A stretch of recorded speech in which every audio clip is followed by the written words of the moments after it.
नए chief justice को किन चैलेंजेस का सामना करना पड़ेगा, कैदियों की वैन्स पर हमले का असल वाकया क्या है, और इसके साथ ही अमरीकी सहाफ़ी के वज़ीर ख़जाना से तल्ख़ सवालात भी हुए हैं और अख्तर मेंगल का हालात की अक्कासी करता हुआ ट्वीट जो है वो भी सामने आया है। इन तमाम वाक़यात पर इमरान रियाज़ ने खौफनाक हक़ाइक़ जो हैं वो बयान कर दिए हैं। अब इमरान रियाज़ खान ने कहा है कि काजी फ़ाइज़ ईसा जिस तरह से रिटायर हुए हैं, आइंदा कोई भी इस तरह से चीफ जस्टिस अपने ओहदे से सुबुकदोश हरगिज़ नहीं होना चाहेगा। जिस सबकी का उनको सामना करना पड़ा है, आइंदा किसी भी किस्म का कोई भी सरकारी अफसर होगा वो नहीं चाहेगा कि वो इस तरह से रिटायर हो। अब काजी फ़ाइज़ ईसा जो है वो बहुत बड़े चैलेंजेस छोड़ कर गए हैं नए आने वाले चीफ जस्टिस याहिया अफरीदी के लिए, जिनका अब उनको सामना करना पड़ेगा।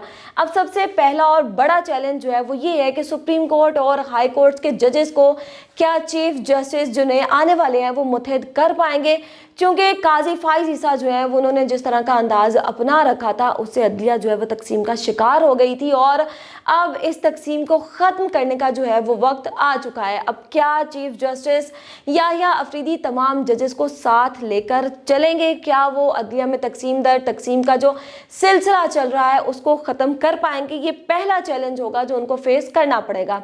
अब दूसरा चैलेंज जो है वो ये है कि जिस मतनाज़ आइनी तरमीम से वो चीफ जस्टिस बने हैं इस पर वो पॉलिसी क्या अपनाते हैं। साबिक चीफ जस्टिस काजी फ़ाइज़ ईसा के दौर में इंसानी हकूक़ की पामालियाँ हुई, चादर चार दीवारी का तहफ़्फ़ुज़ जो है उसको भी पामाल किया गया, लेकिन अब देखना ये है कि इंसानी हकूक़ का तहफ़्फ़ुज़ होता है या फिर एक मरतबा फिर से इंसानी हकूक़ की खिलाफ वर्जियों के सिलसिला जो है वो जारी हो जाता है। अब इंसानी हकूक़ का तहफ़्फ़ुज़ जो है वो चीफ जस्टिस याहिया अफरीदी के लिए तीसरा और बड़ा चैलेंज होगा। अब चौथा चैलेंज जबरी गुमशुदगियों को रोकने से मुतालिक होगा, क्योंकि इस साल होने वाले जो इंतखाबात थे वो मुल्क की तारीख के मतनाज़ तरीन इंतखाबात हैं। फॉर्म 47 के ज़रिए हुकूमत इक़्तिदार में आई, इंतखाबात धांधली के ख़िलाफ़ भी दरख्वास्त जो है वो सुप्रीम कोर्ट में इस वक्त दायर है, लेकिन इस पर चीफ जस्टिस की पॉलिसी क्या होगी ये भी बहुत बड़ा एक चैलेंज है। छठा चैलेंज जो है वो ये है कि कुछ जजेस पर मुश्तमिल इलेक्शन ट्रिब्यूनल्स बनाए गए थे, क्या वो इस मामले में अपना किरदार अदा करते हैं या फिर नहीं। अब सातवां चैलेंज जो है वो है फौजी अदालतों में सिविलियंस के ट्रायल केस का, क्योंकि काजी फ़ाइज़ ईसा माजी में फौजी अदालतों में सिविलियंस के ट्रायल के बहुत ही ज़्यादा खिलाफ हमें नज़र आते थे, लेकिन उनके अपने दौर में उन्होंने इस मामले को जो है वो एक तरह से दबा दिया था और चीफ जस्टिस याहिया अफरीदी के लिए ये एक बड़ा चैलेंज होगा कि उन्हें फौजी अदालतों से मुतालिक भी पोजीशन अब लेना पड़ेगी। अब सुप्रीम कोर्ट के फैसले के मुतालिक पाकिस्तान तहरीक-ए इंसाफ को मखसूस नशिस्तें नहीं दी गई, इसलिए इलेक्शन कमीशन से फैसले पर अमल दरामद कराना भी जस्टिस याहिया अफरीदी के लिए एक बड़ा चैलेंज होगा। नौवां चैलेंज जो है वो उनको जो फेस करना पड़ेगा वो 6 जजेस के खत वाले मामले पर होगा, जो कि जजेस ने खत लिखा था कि उनको प्रेशर दिया जा रहा है। अब साबिक चीफ जस्टिस काजी फ़ाइज़ ईसा ने इस मामले को भी पसे पुश डाल दिया था, लेकिन अब देखते हैं कि चीफ जस्टिस याहिया अफरीदी 6 जजेस और अदलिया को उनका वकार वापस दिला सकते हैं या फिर नहीं। इसके बाद सहाफ़ी अरशद शरीफ के कत्ल केस में साबिक चीफ जस्टिस उमर अतिया बंदयाल और काजी फ़ाइज़ ईसा इंसाफ फराहम नहीं कर सके थे। 10वां चैलेंज उनके लिए यही होगा कि अरशद शरीफ कत्ल केस में नए चीफ जस्टिस इंसाफ की फराहमी के लिए आखिर इक़दामात क्या उठाते हैं। पाकिस्तान तहरीक-ए इंसाफ को दीवार से लगाने की पॉलिसी किस तरफ जाती है, ये 11वां बड़ा चैलेंज होगा। इसके साथ 12वां challenge practice and procedure committee से मुतालिक सदारती ऑर्डिनेंस के मुतालिक है। 9 मई वाक़या संजीदा एक मामला है। पाकिस्तान तहरीक-ए इंसाफ ने वाक़यात पर जुडिशल कमीशन बनाने का मुतालबा भी कर रखा है। अब चीफ जस्टिस याहिया अफरीदी के लिए ये 13वां बड़ा चैलेंज होगा।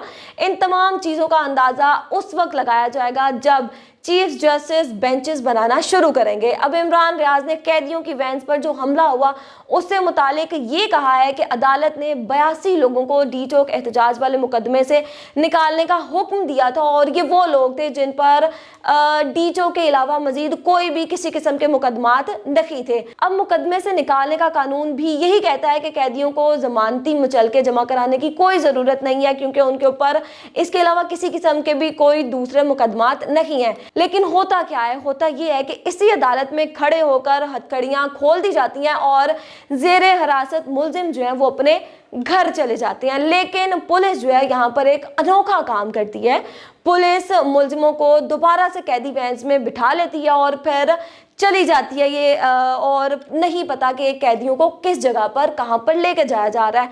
अब पाकिस्तान तहरीक इंसाफ ने इस मामले पर यह भी दावा किया है कि मंसूबाबंदी के तहत कैदी वैन्स पर हमला कराया गया और पाकिस्तान तहरीक इंसाफ की साख को इस वजह से नुकसान पहुंचाने के लिए ये जो तमाम खेल है वो खेला गया और नई गेम जो है वो भी होने जा रही है। अब सहाफ़ी एहतशाम अली अब्बासी ने एक यहाँ पर अहम नुक्ता उठाया है, वो ये है कि जब मुलजिमों को मुकदमे से डिस्चार्ज कर दिया गया था तो पुलिस ने उन्हें दोबारा वैन में क्यों डाला और आखिर पुलिस जो है उन कैदियों को लेकर कहाँ पर जा रही थी। ये तमाम चीज़ें जो है वो एक मनसूबा बंदी के तहत हुई हैं और इमरान रियाज खान ने भी ये कहा है कि जी कैदियों की वैन्स पर हमला गुल्लूबट की तर्ज की कार्रवाई लगती है किस्म की और मजीद मुकदमात बनाकर पाकिस्तान तहरीक इंसाफ के रहनुमाओं को जेल में रखने का जवाज पैदा किया गया। उनका ये कहना था कि जी सरबराह BNP अख्तर मेंगल के एक ट्वीट ने एक तरह से थरथली मचा दिया। उनका बयान जो है वो मौजूदा हालात जिस तरह से चल रहे हैं उनकी बेहतरीन किस्म की अक्कासी करता है।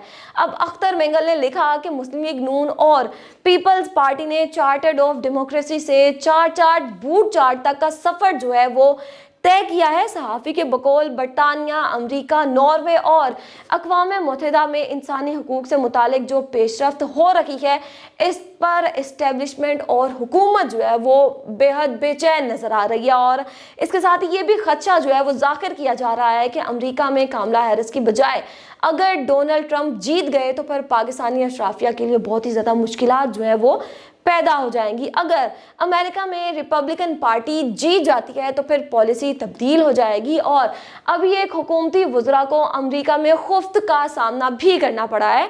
अमेरिका के सहाफ़ी ने वफाकी वज़ीर ख़जाना मोहम्मद औरंगज़ेब से सवाल किया कि अफ़गानिस्तान की मुआशत जो है वो पाकिस्तान से बेहतर लग रही है। एक अफ़गानी रुपया जो है वो पाकिस्तान के 425 रुपये से ज़्यादा कदर रखता है। जब पाकिस्तान के हुक्मरान जो हैं वो अमेरिका आते हैं तो वो बहुत ही ज़्यादा अखराजात करते हुए भी दिखाई देते हैं। वाशिंगटन DC में भी लोग देखते हैं कि आप खूबसूरत मुस्कुराहट के साथ किस तरह से भीख मांग लेते हैं, वो इस बारे में सोचते हैं लेकिन वो अपने मुंह से नहीं कहते। निज़ाम इंसाफ का भी पाकिस्तान में एक तरह से यही हाल है। अरशद शरीफ को 2 बरस पहले कत्ल किया गया लेकिन अभी तक उनके अहले खाना को इंसाफ जो है वो नहीं मिल सका।